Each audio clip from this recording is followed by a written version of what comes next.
नाज़रीन, अवामी न्यूज़ में खबरन जो सिलसिलो जारी है। इन वक्त असीं तव्हांखे मेड़ में खबर ॾींदा हलूं त अवामी न्यूज़ जे ॾिनल सॾु सिंध मुंहिंजी माउ जे عنوان खे समूरी सिंध में मोट मिली रही है। हिन हवाले खां वधीक तफ़सील ॿुधाए रहियो है मेड़ में अवामी न्यूज़ जो रिपोर्टर अली सन चांडियो पंहिंजी रिपोर्ट में। नाज़रीन, असीं अॼु पहिरियां फरीदाबाद स्पेशल प्रेस क्लब में सिंध मुंहिंजी माउ अवामी न्यूज़ तरफ़ां हिकु सखाबत जे ॾियारे ते प्रोग्राम तैनात कयो आहे।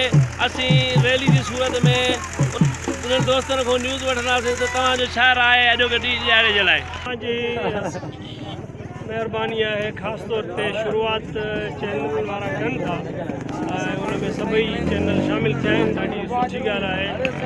अवामी आवाज़ जो पंहिंजो किरदारु आहे। असां पंहिंजो साबित करे ॾेखारियूं था त हिन में को मज़हब आहे पंहिंजी बि न आहे।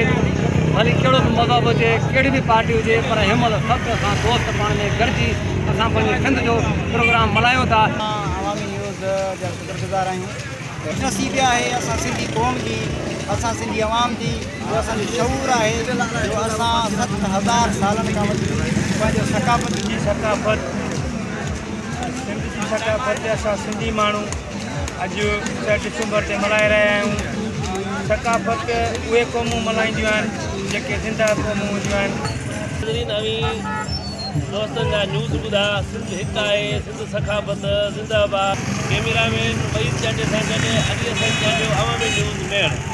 मज़ीद खबरों और तफसीलात के लिए विजिट करें हमारी वेबसाइट www.awamiNewsHD.com।